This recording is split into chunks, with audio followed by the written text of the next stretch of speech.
ಗೌರಿ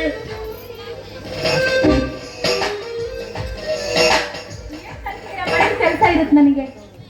ಕೆಲಸ ಇದೆ ಅಂತ ಹೇಳ್ತಾ ಇದೆಯಲ್ಲ, ಇವತ್ತು ಸಂಗಮೇಶ ಟ್ರೈನಿಂಗ್ ಹೋಗೋನಿದ್ದಾನೆ, ಅವ್ನ ತಯಾರಿ ಎಲ್ಲ ಮಾಡ್ತೀನು?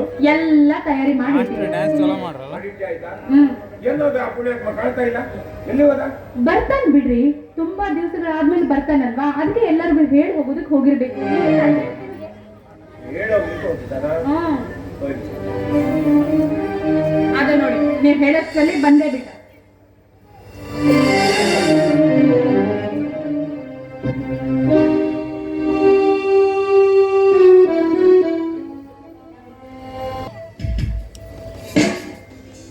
ನೋಡು ಬಂದ್ಯಾ? ಸರಿ ಸರಿ. ನೋಡು, ಟ್ರೈನಿಂಗ್ ಹೋಗ್ಲಿಕ್ಕೆ ಹೋದನು ಮಾವನ ಮಗಳ ಜೊತೆ ಬರ್ತಾ ಇದ್ದ.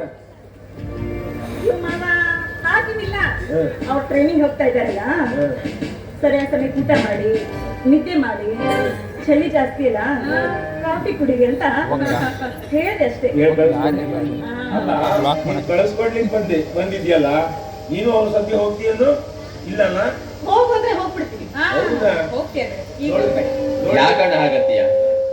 ನನ್ನ ಕಷ್ಟಪಟ್ಟು ಓದಿಸಿ ವಿದ್ಯಾವಂತನಾಗಿ ಮಾಡಿ ನನ್ನ ತಮ್ಮ ನೌಕರಿ ಸೇರ್ಬೇಕು ಅಂತ ಹಗಲಿರುಳು ಶ್ರಮ ಪಟ್ಟು ಈಗ ಮೀಟರ್ ಸೇರ್ಲಿಕ್ಕೆ ಸಹಾಯ ಮಾಡಿದೀಯ.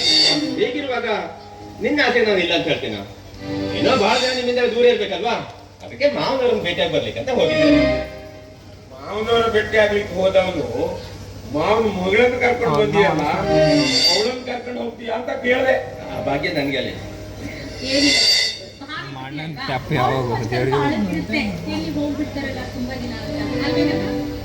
ಅಯ್ಯೋ ಹೊತ್ತಿಗೆ ನಾನೇನು ಆ ಕಡೆಯಿಂದ ಹೋಗ್ಬಿಡ್ತೀನ, ಕೇವಲ 6 ತಿಂಗಳಷ್ಟೇ ಮುಗಿಸ್ಕೊಂಡು ನಾನು ಮತ್ತೆ ಪುನಃ ಬಂದು ಬರ್ತೀನಿ. ಅಣ್ಣ, ಆದ್ರೆ ನಂದು ಒಂದು ಮಾತಣ್ಣ. ಅಣ್ಣ, ಟ್ರೈನಿಂಗ್ ಮುಗಿದ್ಮೇಲೆ ನನ್ನನ್ನ ಯಾವ ಊರಿಗೆ ಸೇವೆಗೆ ಹಾಕ್ತಾರೆ ಅಂತ ಗೊತ್ತಿಲ್ಲ. ಅದಕ್ಕೆ ನಾನು ಟ್ರೈನಿಂಗ್ ಬಂದ ಕೂಡಲೇ ನನ್ನ ಮದುವೆ ಮಾಡ್ಬಿಡ್ರಿ. ನಾನು ಏನು ಹೇಳ್ತಾ ಇದ್ದೀಯಾ? ಎಷ್ಟು ನಿರ್ಭೀತಿಯಿಂದ ಕೇಳ್ತಾ ಇದ್ದಾನೆ ಮದುವೆ ಮಾಡೋದು. ಸನ್ನಿವೇಶ, ನೀನು ಮದುವೆ ಮಾಡೋದಿಲ್ಲ ಅಂತ ತಿಳ್ಕೊಂಡ. ನೀನು ಟ್ರೈನಿಂಗ್ ಮುಗಿಸಿ ಬರುವುದೇ ತಡ.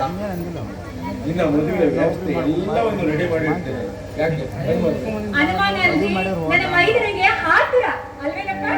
ಆತುರಕ್ಕೆ ಕಾರಣನೂ ಇದೆ, ಇರ್ಲಿ ಬಿಡಿ. ಏನದು ಆತುರಕ್ಕೆ ಕಾರಣ? ಅದಿರ್ಲಿ. ನೋಡು, ಟ್ರೈನಿಂಗ್ ಗೊತ್ತಾಯ್ತು, ಮಳೆ ಒಂದು ಕಡೆ ಬರ್ತಾ ಇದೆ, ಬೇಗ ಊಟ ಮಾಡ್ಕೊಂಡು ಬೇಗ ಹತ್ತು ಬರ್ತೀವಿ, ಆಯ್ತಾ? ಅಣ್ಣ, ಊಟ ಆಮೇಲೆ ಮಾಡೋಣ, ಅದೇ ದೊಡ್ಡ ವಿಷಯ ಅಲ್ಲ. ಆದ್ರೆ ಊಟಕ್ಕಿಂತ ಮುಂಚೆ ನಂದೊಂದು ಆಸೆ ಅಣ್ಣ.